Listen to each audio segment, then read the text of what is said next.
Thank you, Rob. Good evening, everyone. Great to see this crowd tonight.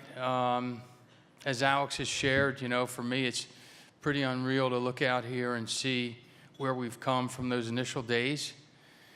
And honestly, I'm just in awe and totally inspired myself by all of you and what you do to help us do what we do at the foundation.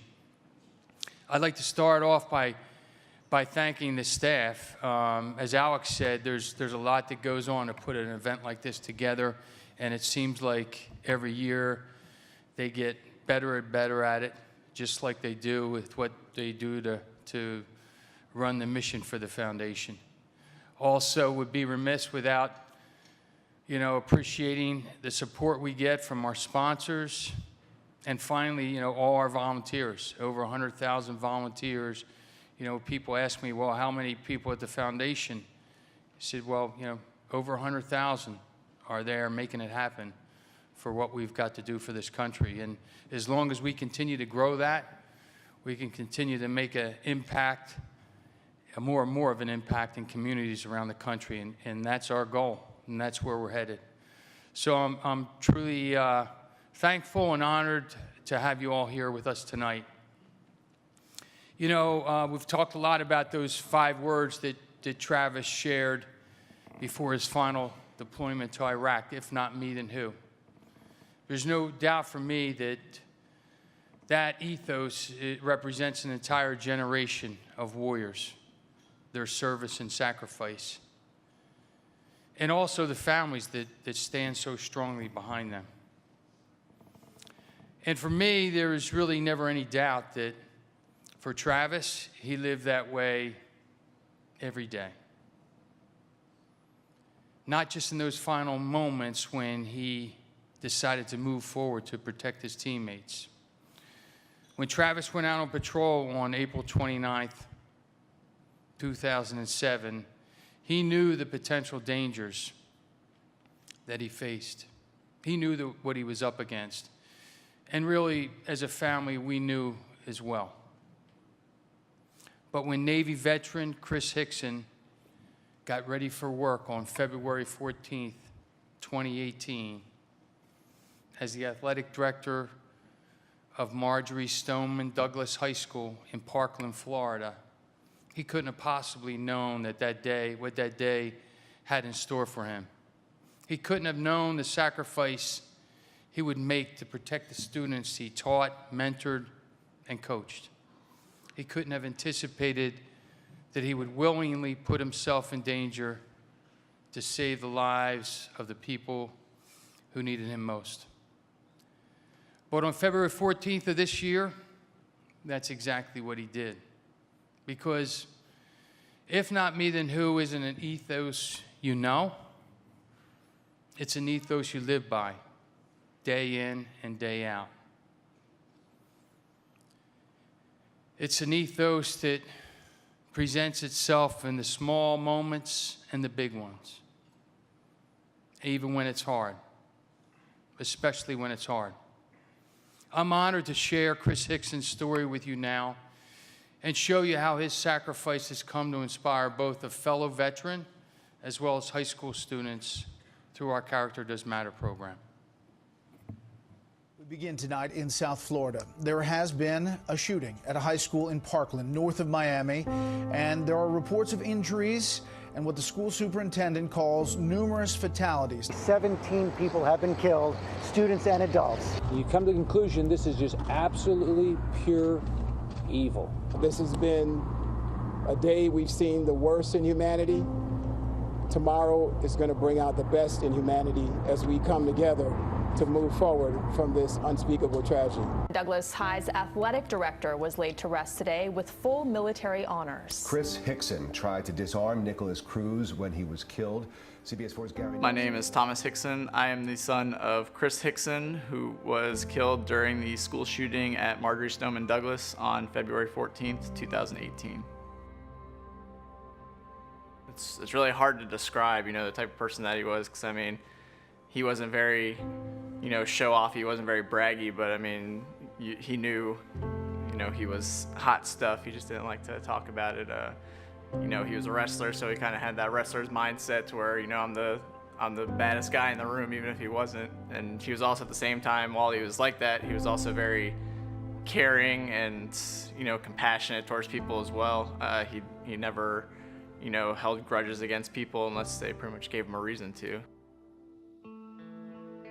Jimmy White had actually reached out to me through LinkedIn because since I was going through my transition, I was becoming very active on LinkedIn. And then after what had happened, you know, I kind of wanted to get my father's story out there. And Jimmy White had seen it, and he actually contacted me via LinkedIn. He said, hey, I work for Travis Manion Foundation as a Character Does Matter ambassador. And I'm going to the school, and I want to use your father's story as what I use to preach to these kids, since my father was an educator, and he impacted so many kids' lives. He was, to Jimmy, I guess it felt like he was the best way to convey that to those students. So when he asked me to write up a letter, just kind of, you know, let all my thoughts spill out on the page, and then I tried to organize it. And what I thought was going to be something short ended up being, I think, about a page and a half worth of writing. My first reaction, it stopped me in my tracks. It really touched me, and for him to put into the letter saying that there was still a redeeming quality that would have been there, that if his father was still alive, he would have tried to help that kid on an emotional level, and to reform him and to show him that his character doesn't have to be those actions, that he could continue on to be a good person. It really touched me. So I wanted to do whatever I could to honor his father's memory, and I think reading the letter definitely did that. Even though my father had interacted with the shooter before this incident, I truly believe if the shooter had come to my father a long time ago with the issues he was having in his life, that this tragedy would have never happened. That's the kind of effect my father had. The new thing on Facebook now, you know, during your birthday is to set up a donation to a charity. And I had decided to do the Travis Manion Foundation because I had found out about, you know, Travis Manion when I was at TBS as a Marine officer, because there's a whole barracks hall named after him. Then while my mom and I were sitting there deciding what to put on the headstone, you know, we were bouncing ideas back and forth. And my mom was the one that actually came out with it, and she was like, hey, you know what we should do, if not me, then who, which was the motto of the organization that you had donated to on your birthday. And when she said that, I was like, yes, that's actually the perfect thing to do, because that's exactly the type of person my father was. He never wanted to be in the spotlight, but we feel that everything he has done in his life and what he did for kids is something that needs to be out there and needs to be used as an example, not only for adults to live and to aspire to be, but for children to aspire to as well, because, you know, children need role models. They need positive role models, and we believe that my father is, you know, a perfect example of someone that every kid should look up to.